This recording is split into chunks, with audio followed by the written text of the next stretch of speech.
Hi brothers and sisters, welcome to this new video. இந்த video ரொம்ப இம்பார்ட்டன்டான video. பல புதிய நியூஸ்களும் பல டெக்னிக்கல் அனலைசிஸும் பல ஈவெண்ட்ஸ் பத்தி முக்கியமான கருத்துக்களும் இருக்கும். அது இல்லாம கடைசியா நிஃப்டி எப்படி இந்த வீக்லியில கீழே இறங்கி இருக்கு இதுக்கு முன்னாடிங்கிற அந்த இதெல்லாம் நம்ம பார்ப்போம். ஸ்கிப் பண்ணாம பாருங்க. அதுக்கு முன்னாடி 23,637 நான் ரிப்பீட் பண்றேன். 23,637ங்கிற இந்த நம்பர் ஏன் முக்கியம் அனலைஸ் பண்ணுங்க. இதுக்கு முன்னாடி வீடியோல கூட நான் சொல்லி இருக்கிறேன். கமெண்ட்ல போடுங்க, அனலைஸ் பண்ணி ஒரு ஹிண்ட்ஸ் ஒன்று கொடுக்குறேன். ரொம்ப ரொம்ப முக்கியம். அதாவது 10 வருஷத்துடைய ரெக்கார்ட் ஹிஸ்டரி இதுல இருக்கு. ரொம்ப ரொம்ப முக்கியம் இந்த சூழ்நிலையில. சரியா? அதை நீங்க அனலைஸ் பண்ணி எனக்கு இதுல போடுங்க, கமெண்ட்ல போடுங்க. சரியா? நெக்ஸ்ட் வீடியோல ரிப்ளை பண்றேன். டெக்னிக்கல் அனாலிசிஸ் நம்ம கடைசியில் பார்ப்போம். இந்த வார கேண்டில் ரொம்ப முக்கியம் ஏன்ங்கிறத இந்த வாரங்க சார்ட்ல நம்ம போவோம். இதை பாருங்க, 3 வாரம் தொடர்ந்து கிரீன் கேண்டில் போட்டுட்டு இந்த வாரம் பாருங்க ஒரு ரெட் கேண்டில் போட்டிருக்கு. இது பெருசு பண்றேன், கொஞ்சம் பொறுமையா சொல்றேன் பாருங்க. ஃபர்ஸ்ட் போன வார கேண்டிலுடைய லோ 25,048 இந்த இடம் பிரேக் பண்ணிடுச்சு. இந்த இடம் பிரேக் பண்ணிடுச்சு. நம்பர் 1 வீக் அப்படிங்கிறதுக்கு, அதாவது நெகட்டிவ்ங்கிறதுக்கு நம்பர் 1. நம்பர் 2 அதற்கு முந்தின வாரத்துடைய லோவையும் பிரேக் பண்ணிடுச்சு. ரைட்டா?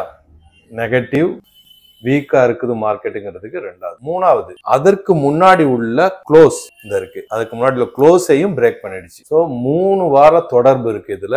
அதை நம்ம கணக்குல கொண்டோம். சரி, இப்போ இன்ட்ரெஸ்ட் டிசிஷன் வர வேண்டி இருக்குது நம்ம இந்தியாவுக்கு இந்த வரும் வாரத்துல. அது இல்லாம நடந்து முடிஞ்சது என்னங்கிறத பார்த்துட்டு, நடக்க போறது என்ன மற்ற ஈவெண்ட்ஸ் நம்ம பார்த்துட்டு டெக்னிக்கலா பார்ப்போம். சில நியூஸ்களும் பார்ப்போம். நடந்து முடிஞ்சது நம்பர் 1, யுஎன்ல Trump, Syria president, Indonesia president, Palestine president etcetera முக்கியமான ஸ்பீச் எல்லாம் நடந்தது.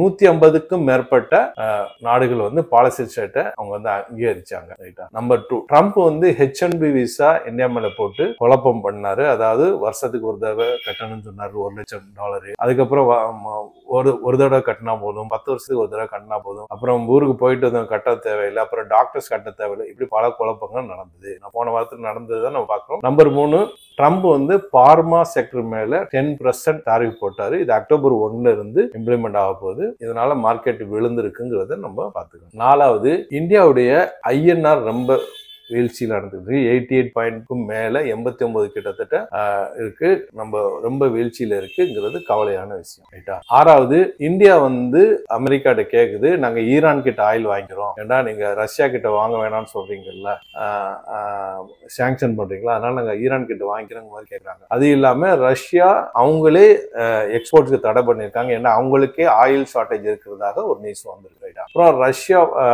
சைனா வந்து டிக்டாக் US உடைய ஓனர் தான் இருக்கணும்னு சொல்லி ட்ரம்ப் சொன்னதை அந்த டீல் முடிஞ்சதாக சொல்லப்படுது. அதுக்கப்புறம் FI கடுமையான செல்லிங் பண்ணிருக்காங்க. கடைசி ஒரு 5 இது மட்டும் இப்ப நான் சொல்றேன். 5,687 கோடி வெள்ளிக்கிழமை இருந்தது. அதுக்கு முந்தின நாள் 4,995 5,000 கோடி கிட்டத்தட்ட. அதுக்கு முன்னாடி 2,425 கோடி, அதுக்கு முன்னாடி 3,555 கோடி, அதுக்கு முன்னாடி 2,910. இந்த மாசத்துல ரொம்ப சொற்பமானதான் வித்திருந்தாங்க. ஒரு 20 தேதி வரைக்கும். இப்போ 30,141 கோடி வித்துட்டாங்க.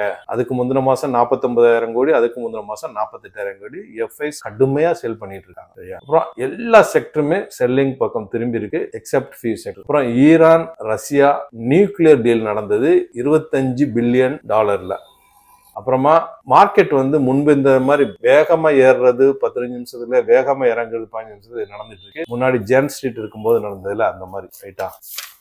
கோல்டு சில்வர் பத்தி நம்ம பார்க்க வேணாம், ஏன்னா வாரம் இதுல வந்து பெரிய வித்தியாசம் இருக்காது. கன்சால்டேஷன் நடந்துட்டு இருக்கு, அது நம்ம பார்க்க வேணாம். சில ஈவெண்ட்ஸ் பார்த்துட்டு, சில நியூஸ் பார்த்துட்டு அப்புறமா நம்ம டெக்னிக்கலா பார்ப்போம். கொஞ்சம் குயிக்கா ஸ்பீடாவே படிக்கிறேன். மண்டே 29th இந்தியாவுடைய குமுலேட்டிவ் இண்டஸ்ட்ரியல் ப்ரொடக்ஷன் டேட்டா வர வேண்டியிருக்கு. மேனுஃபேக்சரிங் அவுட்புட் டேட்டா வர வேண்டியிருக்கு. அப்புறம் சைனா மேனுஃபேக்சரிங் PMI வர வேண்டியிருக்கு. அப்புறம் செவ்வாய்க்கிழமை டியூஸ்டே செப்டம்பர் 30ல வீக்லி எக்ஸ்பைரி நம்ம இதுக்கு மாறிடுச்சுல, அது சொல்லிக்கிறேன்.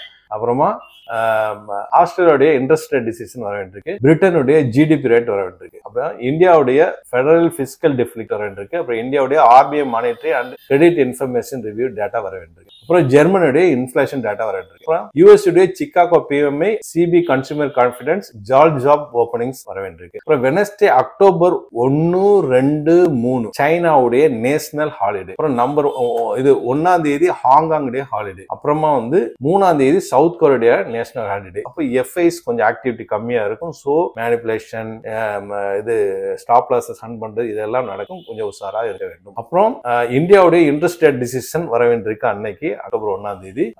அப்புறம் யூஎஸ் உடைய ஏடிஎஃப் நான் ஃபார்ம் எம்ப்ளாய்மெண்ட் சேஞ்ச், அப்புறம் யூஎஸ் உடைய எஸ்என்பி குளோபல் மேனுஃபேக்சரிங் பிஎம்ஐ, அப்புறம் ISM manufacturing BMI, ISM manufacturing prices இதெல்லாம் வர வேண்டியிருக்கு. அப்புறம் க்ரூட் ஆயில் இன்வென்ட்ரிஸ் வர வேண்டியிருக்குது. சரியா? அப்புறம் 2ஆம் தேதி அக்டோபர் வந்து மகாத்மா காந்தி அவர்களுடைய பிறந்த நாள். சரியா? அதுக்கப்புறமா யூஎஸ் உடைய இனிஷியல் ஜாப்லெஸ் கிளைம்ஸ் வர வேண்டியிருக்கு. ஃப்ரைடே வந்து யூஎஸ் ஆவரேஜ் ஹவர்லி ஏர்னிங்ஸ் வர வேண்டியிருக்கு. அப்புறம் அன்எம்ப்ளாய்மெண்ட் ரேட் வர வேண்டியிருக்கு. SNP global services and ISM manufacturing BMI வர வேண்டியிருக்கு. சரியா? சில நியூஸ் பார்த்துட்டு நம்ம டெக்னிக்கலா பார்ப்போம். ஒபாமா ட்ரம்ப் வந்து இப்போ ஃபிளாஷ் நியூஸ்ல அடிபடுது. அதாவது ஒபாமா சொல்றாரு 80% ஆஃப் த வேர்ல்டுடைய ப்ராப்ளம்ஸ் வந்து ட்ரம்ப்னால தான் வருதுங்குது. இது இந்தியா டைம்ஸ்ல வந்திருக்கு அந்த நியூஸ். அதாவது அவர் பேர் எல்லாத்துலயுமே வர்ற மாதிரி அவர் பார்த்துட்டு இருக்காருன்னு சொல்லிட்டு ஒரு ஆர்டிகல் சொல்லுது. அப்புறம் ரஷ்யாவை பேன் பண்ணியிருந்தாங்க இதுல அந்த ஒலிம்பிக் பாரா இதுல இப்போ வந்து அந்த இது வந்து தளர்த்திருக்காங்கன்னு நியூஸ் வருது. அப்புறம் வந்து ரஷ்யா வந்து அவங்க ஃபீல் எக்ஸ்போர்ட்டை வந்து இப்போதைக்கு பேன் பண்ணியிருக்காங்க. ஏன்னு சொன்னா அங்கேயே ஃபீல் கிரைசிஸ் இருக்கிறதாக WIONல வந்திருக்கு. அப்புறம் Russia will equip and train Chinese air battalion, இது CNNல வந்திருக்கு. அதாவது அது லீக்டு டாக்குமெண்ட்ஸ் சொல்றாங்க. அப்போ பாத்துங்க, சைனாக்கே ரஷ்யா ட்ரெயின் பண்றாங்கன்னா அப்ப எந்த அளவுக்கு ரஷ்யாவுடைய பவர் இருக்குங்கிறத நம்ம புரிஞ்சுக்கணும். அப்புறம் ரஷ்யா நான் ஏற்கனவே சொன்ன மாதிரி பாரா ஒலிம்பிக்ஸ்ல இது பண்ணது பிபிசி நியூஸ் 18 தி ஹிந்து எல்லாத்திலும் வந்திருக்கு. ரஷ்யாவுடைய சஸ்பென்ஷன் அந்த இது வந்து லிஃப்ட் பண்ணியிருக்காங்க. ரஷ்யா அண்ட் பெலாரு 2 நாட்டுடைய இது. அப்புறம் Iran recalls envoys to UK, France, Germany ahead of UN sanction. இது டைம்ஸ் நவுல அல்ஜசீரால வந்திருக்கு. அப்புறம் I have lived myself, ஈரானிய பிரசிடென்ட் UN அசம்பிளி பேசும்போது பாம்பு ஓடிச்சு, நான் காயத்துல உயிர் தப்பிச்சேங்கிற மாதிரி சொல்லதாக டைம்ஸ் நவுல வந்திருக்கு. அப்புறம் ரஷ்யா அண்ட் சைனா வந்து வார்ன் பண்றாங்க வெஸ்ட, ஈரான் மேல நீங்க சாங்ஷன் இது இல்லைன்னு சொல்லிட்டு. இது வந்து இதுல வந்திருக்கு நியூஸ். இந்த நியூஸ் வந்து ரஷ்யா அண்ட் சைனா வான்ஸ் வெஸ்ட், இது நியூஸ் ஹிந்துல வந்திருக்கு. ரைட்டா? சரி, இப்போ வந்து 50 பேர் கொல்லப்பட்டதாக அல்ஜசீரால வந்திருக்குது. இவர் நெட்டன்யாஹு ஸ்பீச் வந்து நிறைய பேர் காலிச்சேரோட ஒரு ஸ்பீச் நடத்தினாரு. வெளியே போராட்டம் நடந்ததுங்கிறத எல்லாரும் பார்த்த விஷயம் தான். அப்புறம் இஸ்ரேல் வந்து டிரா பண்ணிருக்காங்க. வெஸ்ட் பேங்கை வந்து இணைக்கிறதுக்கு ஒரு பிளான் வச்சிருந்ததுன்னா ட்ரம்ப் வந்து இதுக்கு நான் வந்து ஒத்துக்க மாட்டேன் அப்படின்னு சொன்னதுக்கு அப்புறமா அரப் நேஷனும் த்ரெட் பண்ணதுனால இதை வந்து அதை டிரா பண்ணதாக டைம்ஸ் ஆஃப் இந்தியால வந்திருக்கு. அப்புறம் வந்து ஹமாஸ் அக்ரீஸ் ட்ரம்ப் பேக்ட் காசா சீஸ் ஃபயர்னு சொல்லிட்டு WION இந்த நியூஸ் வந்திருக்கு. அதாவது போர் நிறுத்தத்துக்கு ஹமாஸ் ஒத்துக்கிட்டதாக வந்திருக்கு. அப்புறம் ட்ரம்ப் சொன்னதாக இந்தியா எக்ஸ்பிரஸ், இந்துஸ்தான் டைம்ஸ்ல வந்திருக்கு. I think we have a deal அப்படின்னு சொல்லியிருக்காரு ட்ரம்ப். அப்புறம் துருக்கி என்டோமேஸ் சேஸ் இந்துஸ்தான் டைம்ஸ்ல இதே தான் அவர் வலியுறுத்திருக்கிறார். சரி, வாங்க நம்ம டெக்னிக்கலா போயிடுவோம். நிறைய நியூஸ் அண்ட் ஈவெண்ட்ஸ் பார்த்துட்டோம். சரி, இந்த இது பாருங்க. தொடர்ந்து 2 வீக்லி கேண்டில் போட்டுட்டு, கிரீன் கேண்டில் போட்டுட்டு, அந்த 2 வீக்லி கேண்டிலும் 3வது வீக்லி கேண்டிலும் நமக்கு ஆரம்பத்திலே சொன்ன மாதிரி பிரேக் பண்ணிச்சுன்னா மார்க்கெட் என்ன நடந்திருக்குங்க பாருங்க. லைஃப் டைம் ஹைல அதே தான் நடந்திருக்கு பாருங்க. தொடர்ந்து 2 கேண்டிலுடைய லோவையும் கட் பண்ணிச்சு, அப்புறம் க்ளோஸையும் கட் பண்ணி க்ளோஸ் வச்சுச்சு. மார்க்கெட் கீழே மடமடன் விழுந்தது. ரைட்டா? ஓகே, அடுத்தது நம்ம பார்ப்போம். நீங்களும் அனலைஸ் பண்ணி பாருங்க. இப்படிதான் நடக்கணும்னு அவசியம் இல்லை.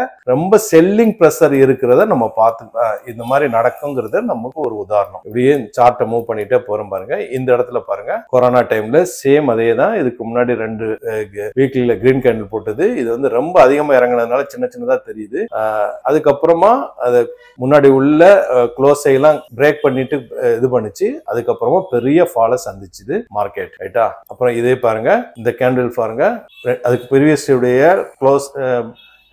க்ளோஸ் லோவை வந்து பிரேக் பண்ணுது, பெரிய ஃபாலை சந்திச்சுது. சரியா? இது இப்படி எல்லாத்தையும் கொஞ்சம் அனலைஸ் பண்ணி பாருங்க. உங்களுக்கும் நிறைய விஷயங்கள் சார்ட்ல புரிய வரும். இப்போதைக்கு மார்க்கெட் வந்து ஒரு ஹை செல்லிங் பிரஷர்ல இருக்கிறத பாக்குறோம். ஏதாவது முக்கியமான நியூஸ் பிளஸ் வந்து ட்ரம்ப் வந்து ஏதாவது டாரிஃபை மறுபடியும் எடுக்கிறாருன்னு சொன்னா மார்க்கெட்டுடைய தன்மை மாறும். எஃப்ஐஸும் பையிங் சைடு மாறும். வரும் நாட்கள் எப்படி இருக்குன்னு பார்ப்போம். இந்த வீடியோ பயனுள்ளதா இருக்குன்னு நம்புறேன். மற்றவங்களுக்கு ஷேர் பண்ணுங்க. புதுசா பார்க்குறவங்க சப்ஸ்கிரைப் பண்ணி பெல் ஐகானை கிளிக் பண்ணிக்கங்க. தேங்க்ஸ் ஃபார் வாட்சிங்.